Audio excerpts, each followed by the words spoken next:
Thank you, Your Honor. Richard Trush appearing on behalf of Mr. Grgoski. All right. First order of business is we have a complaint of violation of conditional release.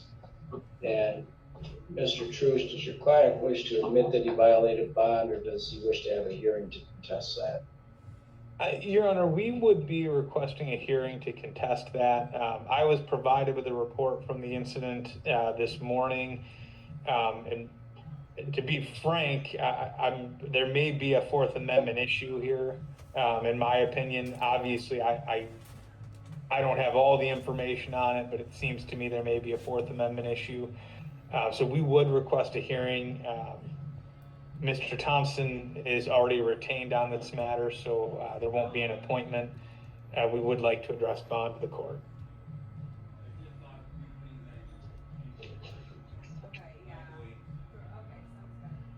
So, Have it set for a hearing. We are prepared for that hearing. There's some very specific things which are wrong with the bond. well, give me 1 second.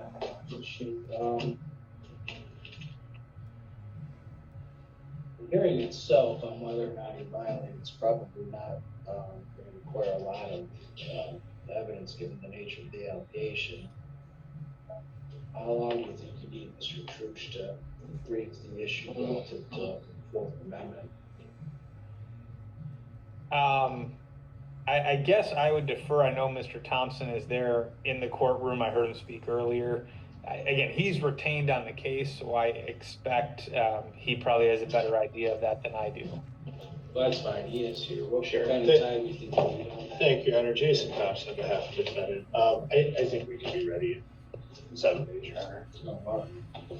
So, is your brief going to, are you gonna, you think, require testimony from the officer, or is it a legal issue?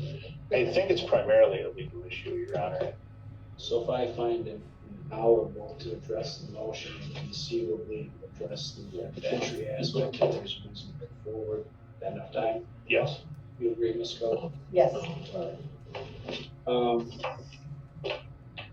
Okay, then I will, I'm not gonna try and set a date for the event because I don't think we're setting it. I'll just need to find some space on the docket. And Mr. Thompson, did you want to comment on bond, or Mr. Trush to comment on bond? Just in terms of bond, Your Honor, Mr. Vergosky was ties to the community his entire life. He owns several pieces of property. He owns a business. He's got very strong ties to the community. There's been a order already in terms of bond to surrender his passport, and so he's posted bond. So I believe he would continue to appear for court appearances, Your Honor. I think a reasonable cash bond would assure his appearance. I think alcohol monitoring, the GPS tether that he's already on, is sufficient to protect public safety, Your Honor. No, it's not. Let's go. When he was released from jail, he was out less than 24 hours. There's a couple of things I'd like to address in terms of properties, but within that time period, officers had contact with him. He indicated he had not been drinking at all, and he was already at a point 104. This was in the middle of the afternoon, the day after he was released. So in terms of alcohol, I would ask that he be random alcohol testing allowed. No use of alcohol, no use of marijuana in terms of that issue. There was this is where it gets confusing for the parties. Normally when it says do not have. She's smoking. Wendy. Ma'am, I show a screen, Wendy, not to be smoking during a court proceeding. I think it's, so on the bond, it says do not have or cause any third party to have any direct or indirect contact with this person, Gina Grgoski, and it says do not enter the specified premise or areas. It says home, school, or workplace of Gina Grgoski. Normally, that's a very straightforward contact or statement. It's in most of our pretrial bonds. The problem with these parties is that they have multiple different addresses that they own and stay in. So I went through them with Ms. Grgoski, and I think it's best for both parties that it's clear. They have two main residents. They have one where she works out of and lives during the summer. that is the 6736 County Road.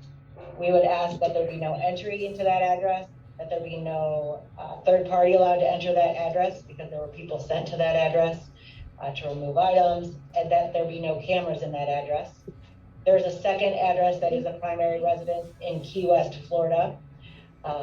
There would be, we would ask the same thing, that there be no entry by him onto that property, that there be no cameras, and that there be no third party to enter that property. They also own a hotel and multiple buildings near that hotel. I looked them up so I could explain a little bit better, but they have the hotel and Airbnbs that they run behind it. Right across the road from it, they have two other properties, which is one of the properties he was on that day.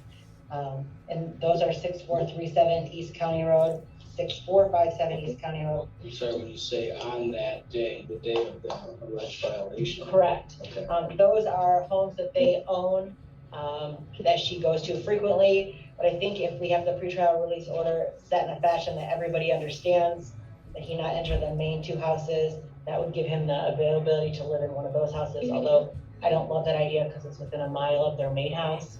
But I don't know if the court wanted to, in order to basically keep them out of all the houses they own, it would be like all of Lowell's, because they have multiple properties and businesses there. Okay. Did you have any comment? Well, Your Honor, when he was released, the GPS tether prohibited his access into that main house as well as the Florida house, and he can't leave the state, so the Florida house is kind of a non-issue.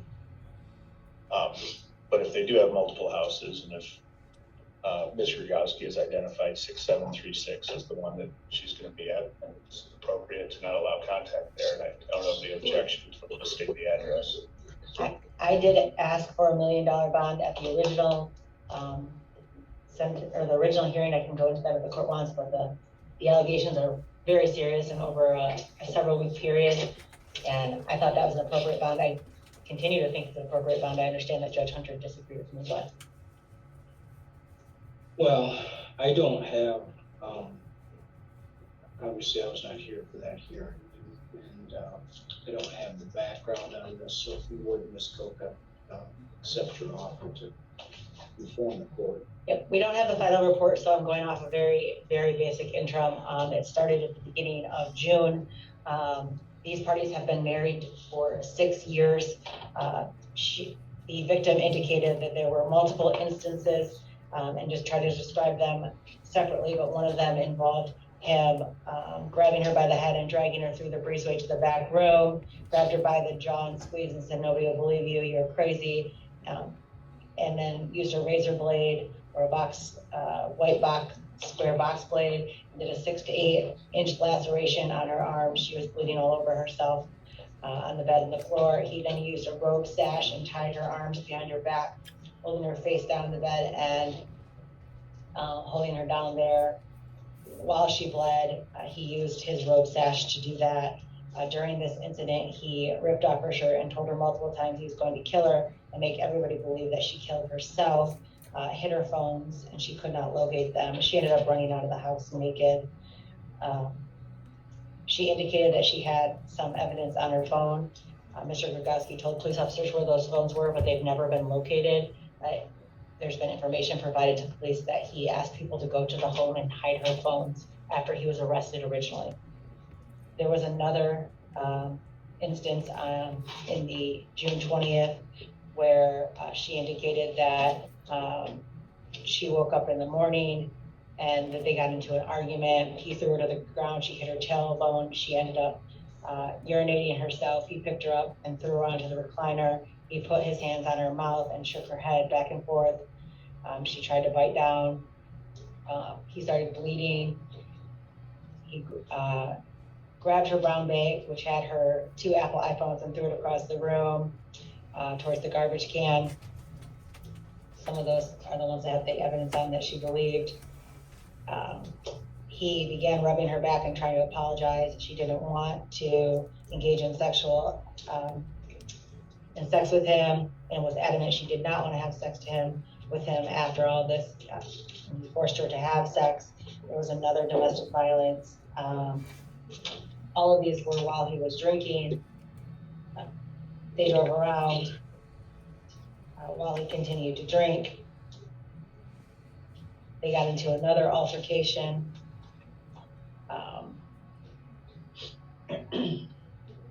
He grabbed her by the throat and assaulted her again by strangulation. They went back to the house. He told people that she has a life insurance policy on her. If she dies, he's going to receive it. And then there was the last incident, which got us to where we are today.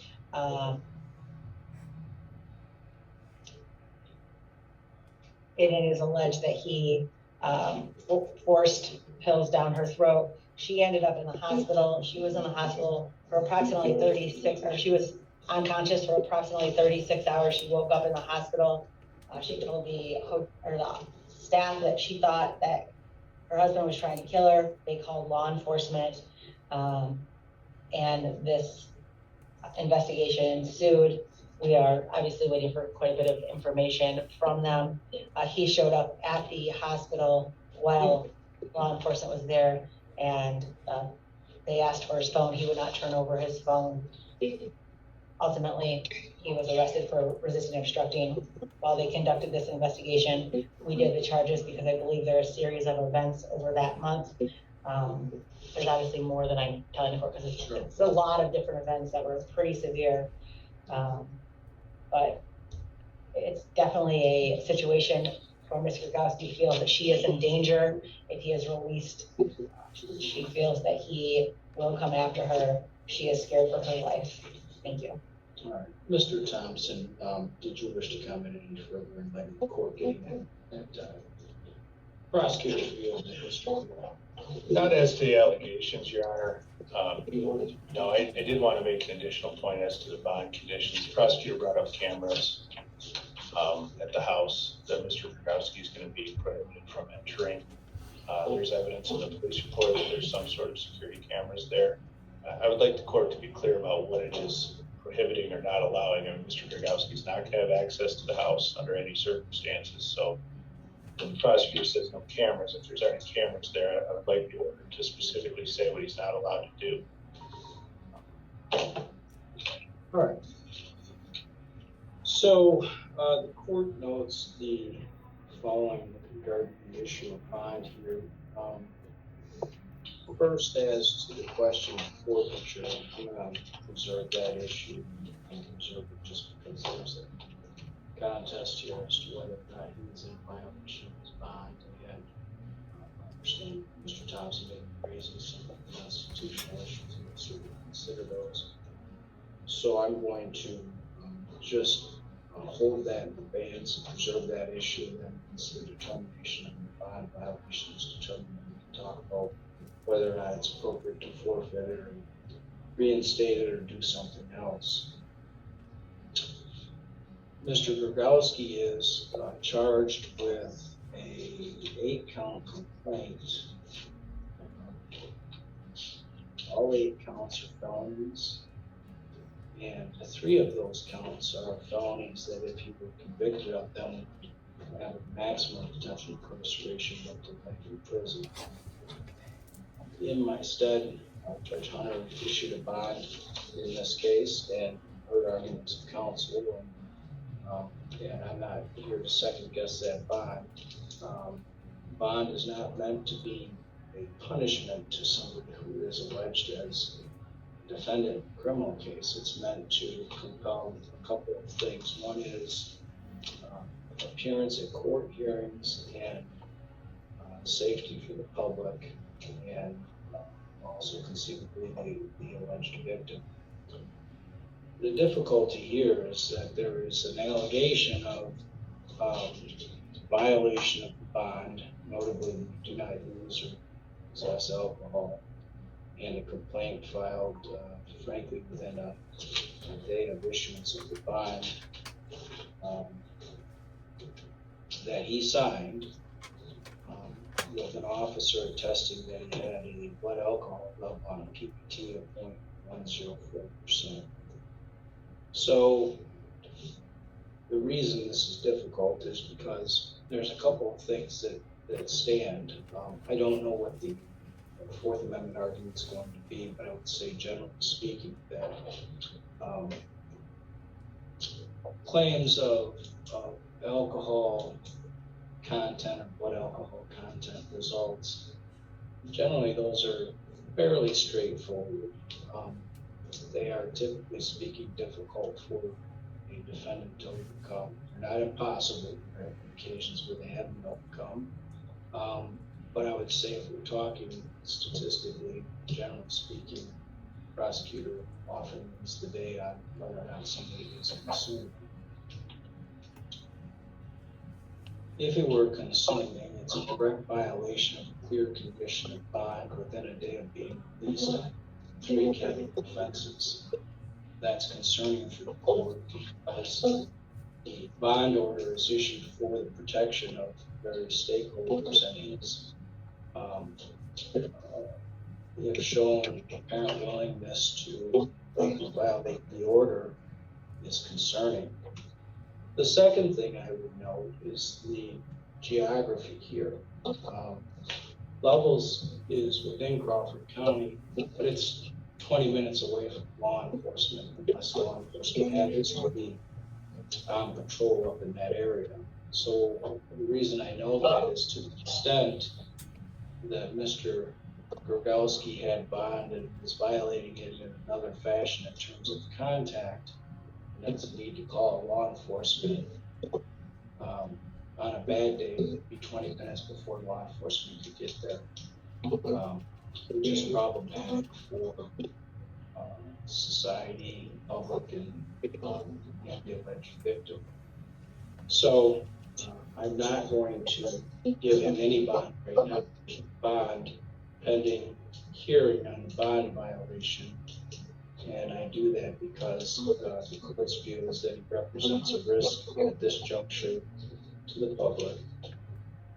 And I will endeavor to get him here quickly so that he's not sitting on no bond, so that I can ascertain both the factual circumstances here as well as the Fourth Amendment argument. But under the circumstances presented in terms of the totality of them, it would be inappropriate for the court to implement bond at this point. So he has no bond until we have that probation violation or bond violation. Any questions, Ms. Phil? Karen, could we amend the bond to ask that he not have third parties enter either the 6736 County Road or the 15 Court in No. Key West? No, bring that up when we have the bond. Okay, Because I don't know if his original bond is going to be reinstated, I don't know if it's going to be forfeited, I don't know if it's a violation. So those are all appropriate arguments, but since he has no bond right now, I don't want to start So he stays. amending a bond that doesn't exist. okay, thank you. Do you have any questions, Mr. Thompson? Yes. No. Here's 2 copies of that order, counsel. Yes, okay, Thank you. okay. No bond.